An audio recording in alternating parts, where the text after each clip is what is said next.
Today I'm here at United Plant Savers in Rutland, Ohio. Let's learn a little bit more about what they're doing to save medicinal plants. So, first off, you want to introduce yourselves? Sure. Okay. Yeah, totally. So my name's Katie Patterson, and I grew up here in Meigs County in Racine. And I work here at United Plant Savers as the program manager. And so I oversee kind of the daily operations here on site at United Plant Savers. And then I oversee the programs that we have, such as like our Artist in Residency program, our Botanical Sanctuary Network program. We have an internship program where people come. So I'm here in the office, answer phones, just kind of greet people and do a lot of that, the daily ins and outs of keeping the business going. Yeah, and my name is Jules, or Julie Scott is my proper mother given name. But I grew up in DC and I live in Athens at the moment and have been helping here since last summer. And I just help everything keep going, keep the wheels turning. I assist Katie with most of what she does, and you know, we all wear a lot of hats around here, so yeah. Yep. Yeah. What is United Plant Savers? Yeah, great question. Great question. So United Plant Savers is a 501c3 nonprofit, and we were started in 1994 by a group of herbalists who were realizing that a lot of the plants that they had been using for years and that were popular in commerce, the populations have been diminishing in the wild. And so they all got together and came up with the idea to protect these native medicinal plants. And so they started United Plant Savers. And it was actually started on this land here in Rutland, Ohio. This is our botanical sanctuary. So that basically means this is a piece of land that's set aside to just be a sanctuary for these plants to live. We're not necessarily digging them. We're not trying to sell them. We're literally just setting this piece of land aside. There's about 400 acres here, and it's basically just a repository to be able to propagate plants, plant them, just for people to come and see them in their natural habitat, for us to educate people about why it's important to protect these plants. And I also think that this land and this botanical sanctuary specifically honors the just kind of ancestral connection with Appalachia and a lot of these plants. So, ginseng, a lot of people's granddads dug ginseng, or their great granddads, and made a living. And maybe that's how they got through part of the year, was, digging ginseng. So I think it's really cool to have those ancestral ties, especially in Appalachia here, to these plants. But also overharvesting has led to them now being at risk. And so part of what United Plant Savers does is that we have an at-risk list.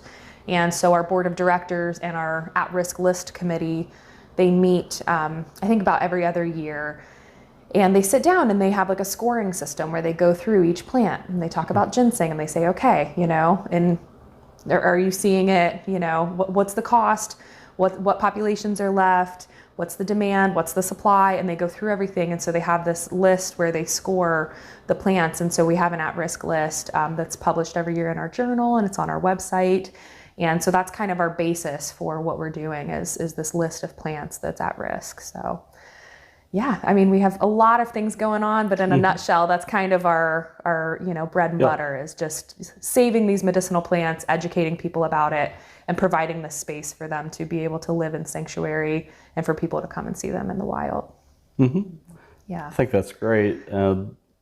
Instead of creating like a seed bank, I mean, this is serving as kind of a natural seed bank. Exactly. Yeah, like a living seed bank. Yeah, exactly. Yeah. And a lot of the native forest plants that we have here are difficult to start from seed. Like they're not, it's not just, pop them in the greenhouse, halfway through the summer you forgot and just stick them in your garden. There's knowledge and, pieces to the puzzle that really help them thrive. And a lot of them are so slow growing and they take years to put out seeds. So, I'm really grateful that we have so many people in the community that hold some of that knowledge, and it feels really good to be able to share that with people who are willing to listen and learn. You were talking about ginseng and over harvesting of it. Do you cover, like, for people that do harvest ginseng, do you cover like managing areas or plots that they have? Sure. Yeah. Kind of proper conservation of Sure. those areas? Yeah. So, you know, more recently there's come out the term forest farming. And it's growing in popularity. And last year and upcoming this end of the month here in June, we're going to have another forest farming conference. And so that's when we invite people to come out here and we teach them all about forest farming strategies and how they can manage their wild stands of ginseng or their cultivated stands of ginseng.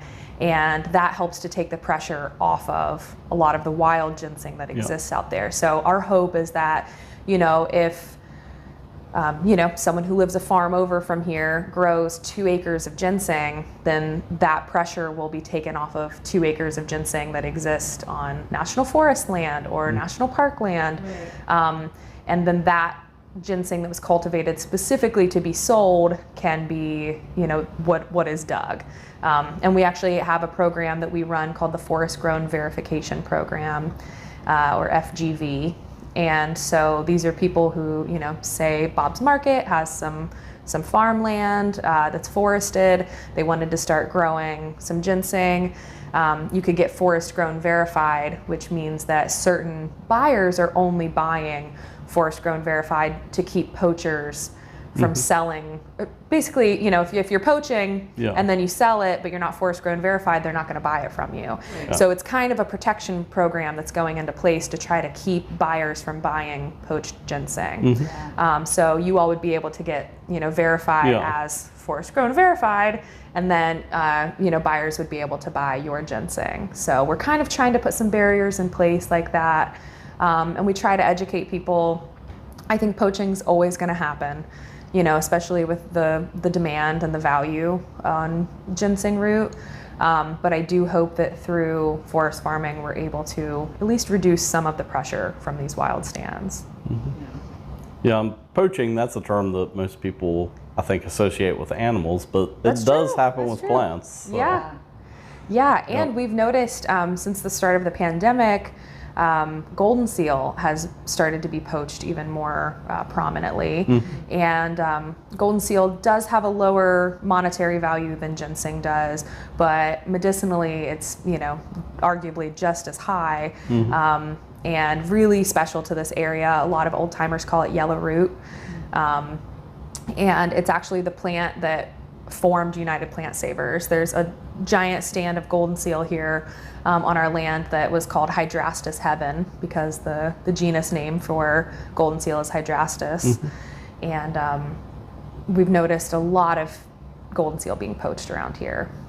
You know, the price is going up on it, and so yeah, it's kind of, it changes with the demand of what people are poaching, and seems like they're not worried about just pulling up on someone's land and, you know, digging stuff out. Ramps get poached pretty often, especially from state parks and national forests and places where people don't think that someone's going to catch them, but ramps are definitely a big one as well that people are poaching. Yeah. So you mentioned ginseng and Goldenseal. What are some of the other types of medicinal plants that? Sure. Yeah, so we focus mostly on forest botanicals. So these are plants that exist naturally here in Appalachia, like in this eastern deciduous forest. We do also focus some on prairie plants and, you know, wild natives that grow even in ditches and things around here.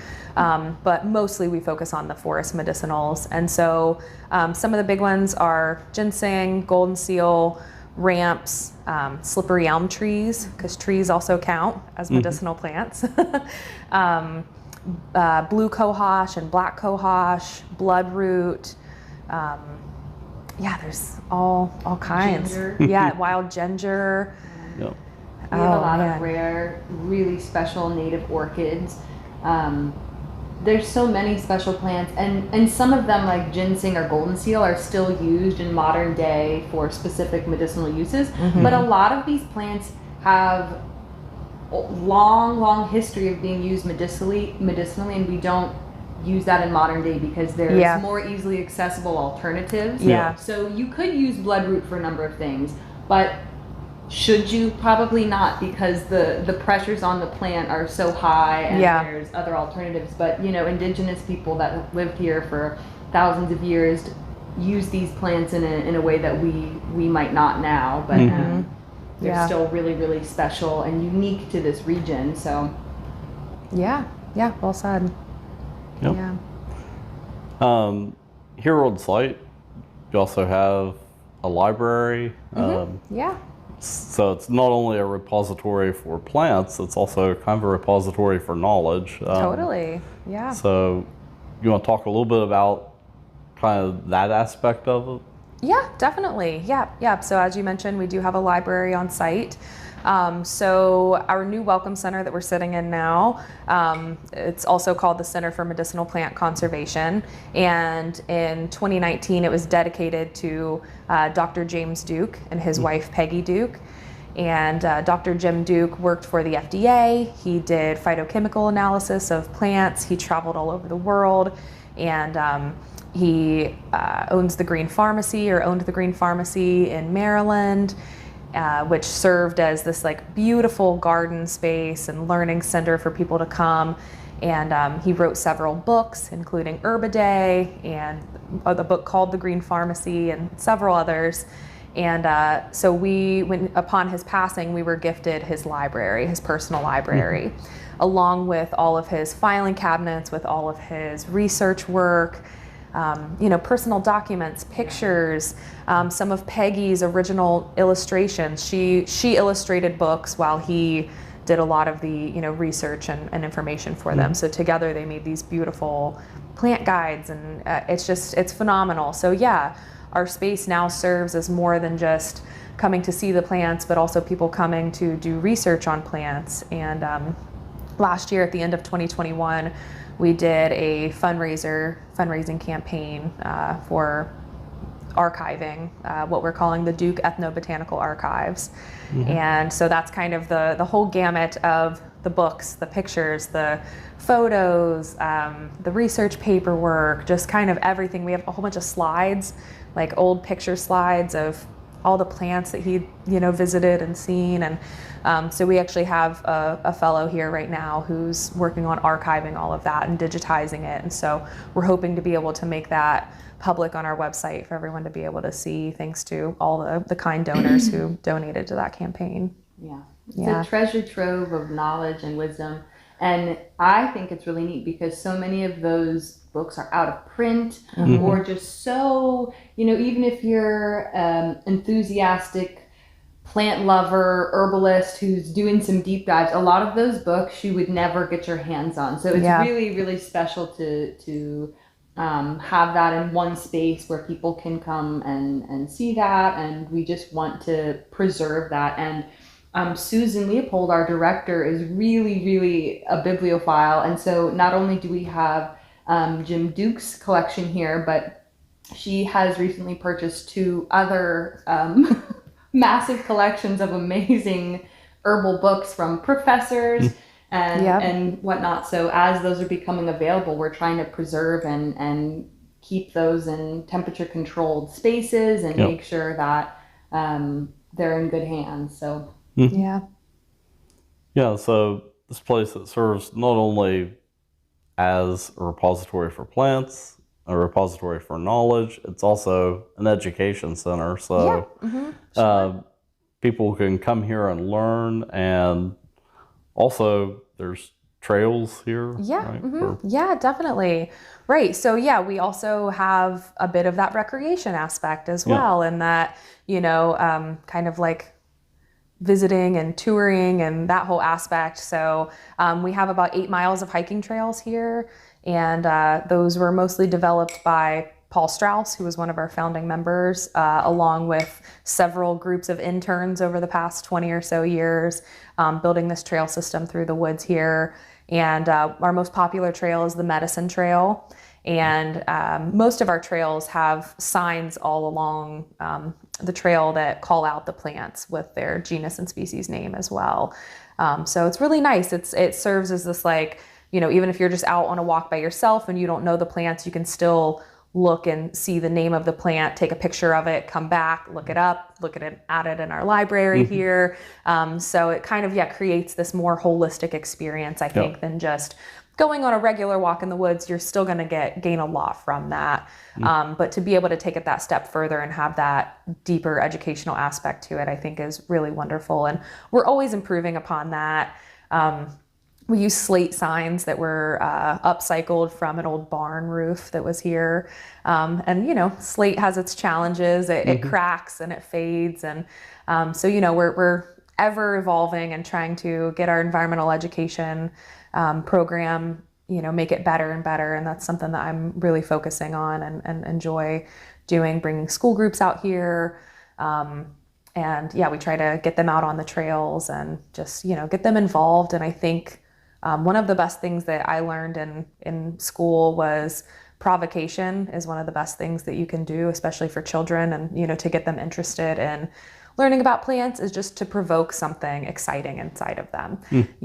Just make a connection, or make, if they walk out of here after a whole day in the woods and they say, hey, I know jewelweed because I got stung by a stinging nettle and it hurt really bad, and they showed me what jewelweed was and I recognized the orange flower, and they'll forever know that. And if that's all that they learned and the rest of the time they acted like they hated the hike or they hated getting stung by the stinging nettle, I feel like we still had provoked something within them. They still had that experience, that connection to where, they're like, oh, wow, this works. This is cool. The revelation, you can eat that chickweed or the dandelion leaf or whatever. And they're like driving in their car. Oh, I see that. I can eat the autumn olive. We can make jam from that. Those things help you feel rooted to a place and feel a deeper connection. And when people feel a deeper connection to the land they're on or the space they're in, oftentimes the hope or the wish is that they feel some responsibility and want to take care of it and pay attention and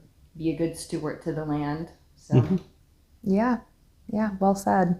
So I think the trail system, the environmental education system here, like all of that helps to just make people want to care more about these medicinal plants and why it's important to save them. So and it's exciting because we get a range of people. Some who visit are very well versed and know exactly what they might see and are delighted, and others who show up might not recognize the clover that grows in the lawn. So it's really wonderful to have a space where everyone could feel welcome, and we can meet people where they are and everyone can enjoy it. So that's wonderful. Yep. Yeah. So how can people learn more and come out and visit and take a tour? Yeah, that's a great question. So we have a wonderful website. I know not everybody has internet or access to high-speed internet, but if you do, I highly suggest getting on our website. It's just unitedplantsavers.org. And we have a whole page on there about visiting the sanctuary and what that looks like. And you can fill out a form saying, what you're interested in coming to visit for, the purpose of your visit, if you're just wanting to come and hike around, or if you want a guided hike, or if you want to host an event here. So whatever that looks like for you, you can get on the website and fill that out and request. You can come and just, call us, stop by. All that information is also on the website. We could also maybe put it in a description of the video or something as well. Maybe put some of that information in there. You can email me. Again, my name's Katie, and my email is manager@unitedplantsavers.org. And email is a great way to get a hold of us. And we just invite people to come out. We're usually here like regular business hours, Monday through Friday, about 9 to 5. And, just stop out and visit the site, come and hike the trails, swim in the pond, just really enjoy, Appalachian summer or fall or winter or whatever season you want to visit in, because it all looks different. Different plants out at every time. Our spring wildflowers here are phenomenal. They are really the unsung heroes of this area. And I feel like, surprisingly, there weren't that many people who came out for our spring wildflowers this year to come and see them. So I would suggest for next year, around April, May, for people to come out here and come and hike and see those. They're really special, like forest wildflowers. And I feel like a lot of people don't think about that in the spring of like going out in the forest to see special wildflowers, but they're out there. We're out here in Rutland, Ohio. So if anyone's in the general area, we get people who come in from Athens, Point Pleasant, Gallipolis, the Mason area, Ravenswood area. But occasionally we'll have someone from Colorado or people will come a long way to visit. People do. Yeah, you're not wrong. We have a map up in the yurt, and we've been starting to track where people are from. And we literally, within like 6 months, have people from all the way on the East Coast, all the way on the West Coast, like, California, Oregon to Maine and Georgia. And, it's just really crazy to see the array of people who've heard about us over the years and who want to come and visit. So it's really cool. It always surprises me being from Meigs County and growing up here after the fall of the coal mines and the fall of, all of the industry that was here in the 90s. It was not a whole lot going on, and I always grew up thinking, there's not really a whole lot here, not much to be proud of, I felt like. And I moved away for a little while, went to school, and then I moved back here, and I now have a completely different perspective, and especially after working out here and getting this connection with the plants, and then specifically seeing people coming all the way from Colorado and Oregon just to see this place really blows my mind. And that's been very humbling for me and made me a lot more proud of this area and being from here, because I'm like, wow, there's stuff here that people want to come all the way from Colorado to see. Like, we go to Colorado to see the Rocky Mountains and to see the beautiful things there, but there are people who want to come here and see what we have in Appalachia because it is that special. And I feel like we don't talk about that much, about how special these plants are. And the beautiful rolling hills here just create these perfect little microclimates for these special plants that only grow in very, very specific areas. So it's really wonderful. Yeah. As an outsider, I visited my uncle lives in Athens, and I visited him 7 years ago in April and May, and I felt the magic of the hills and never wanted to leave. And I rearranged my life so that I could move here and live here. And it has always struck me, there are people like Katie and friends of mine and locals who are so grateful to be here and so proud. There are also a lot of people that don't see the beauty that's right in front of them, or just can't wait to get away. And I'm here like, you guys, this is, as special as it gets. And so it's a hope of mine. And I know, Katie, you feel the same, of helping people feel connected to the land, proud of the land, to see the abundance that is in these hills. And I don't know, I think it's one of the more magical places I've ever been in my life. And I hope the people that actually live here feel the same way more and more. Yeah. So. Yeah. Also, you can find us on Instagram and Facebook. Forgot to plug the socials. Oh, yep. But we do like Instagram a lot. And we post on there fairly often. So that's always a fun platform, I think, to reach people on. Yep. Yeah.